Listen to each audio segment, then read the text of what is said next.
Game na to get into the quarterfinals. Ikaw ba personally, paano mo lang pinaghandaan din itong game na to?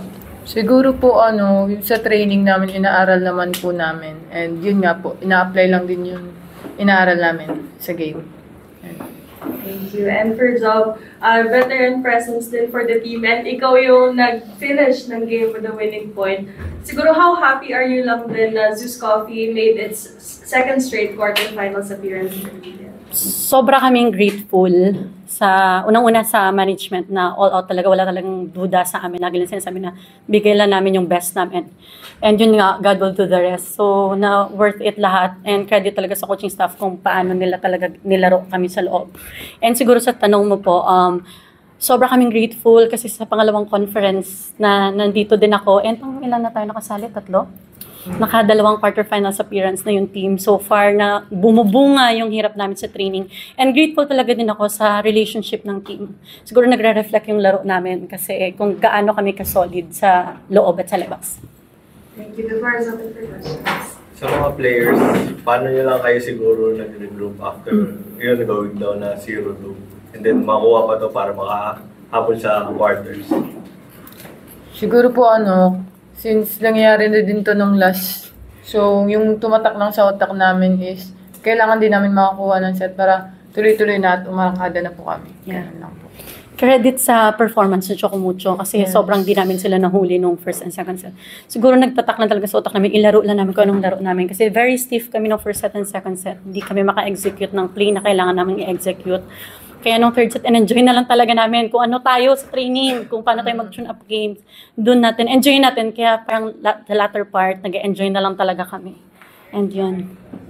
For Job and Chini, pang 5th fifth set na to ng Zeus.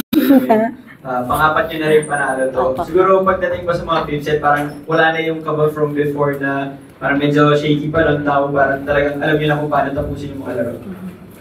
Wala na. Nasanay na po ata kami. Pero yun nga po, ayaw naman namin na, parang ayaw namin ilaban yung fifth set. Nandun na po kami. So, why not ilaban na namin to? Ganun po. And maganda siyang learning experience sa team actually. And siguro, hindi lang namin iniisip yung mga early sets. Nag-focus, nagre-regroup talaga kami na magba-back to 0 tayo. So, yun. And nasanay na rin siguro. Hindi tayo pwede masanay. Kakapagod. Pero yun, grateful kasi napanalo ang team. Bilang still relatively bago pa lang din kayo or ilang conferences pa lang din sa Zeus Coffee, mula nung pagpasok nyo hanggang ngayon, ano na siguro yung pinakamalaking pagbabago sa team na ito na nadala nyo and nakita nyo din, kaya ngayon back-to-back quarterfinals na rin? Siguro, more of na-workout talaga yung relationship ng team. Hindi ko sasabihin i-credit dahil dumating kami mga seniors. Siguro more of talaga, kailangan mong palaliman yung relationship ng bawat isa. Kasi lagi ko nga last time sa interview na parang kailangan mag-start talaga siya sa loob na nagtitiwala kami sa isa't isa yung relationship. Kung may problema, kailangan namin i-address talaga para masolusyonan and sabay-sabay. Kaya nga ang sarap sa feeling kahit sinong ipasok ni Coach, sobra talaga kaming all-out support na ma-expose and mag-deliver. So more of siguro ganon, yung relationship ng team na lumalim talaga. Pero bati. Chini, explosive ka tonight, 21 points. Lagi namang explosive. Mas explosive. Ano na lang meron sa'yo tonight kung bakit ganun yung nilabas mo? Siguro pinagugutan ko po yung sa family ko and sa lola ko. Ay. Para sa kanila, ganun. Doon po ako umugot ng lakas sa kanila. And also sa teammates ko naman. Kasi nakikita ko po silang lumaban. So, ayoko naman na hindi rin ako lumalaban. Ganun.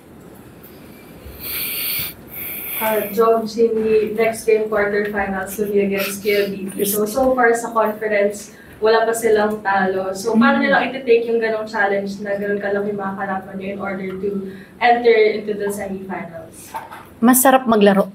Kasi alam natin kung gaano sila ka-solid. So, doon din mas mag-gauge mo ang team ko hanggang saan na ba talaga ang kaya namin. Sige, sabihin, no excuses, di ba? Pagod kami, galing kami. Rest lang ng one day, then laro pa. Pero siguro mas enjoyin talaga namin yung game against PLDT na mas ilabas na namin kung ano yung pinagtatrainingan namin and laro namin. And again, God will do the rest. Yan. Thank you, Job. Thank you, sir. Congratulations.